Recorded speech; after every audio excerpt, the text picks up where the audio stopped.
জলপাইগুড়ি জেলা জুড়ে অনবরত বৃষ্টি, ব্যাহত জনজীবন।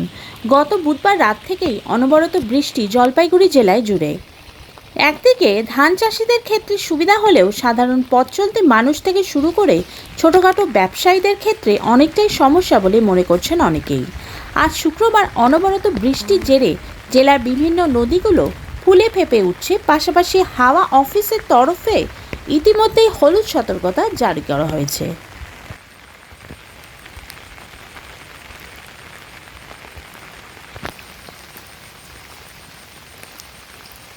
কয়েকদিন থেকে তো অনবরত গরম, এর 2-3 দিন থেকে বৃষ্টি চলছে।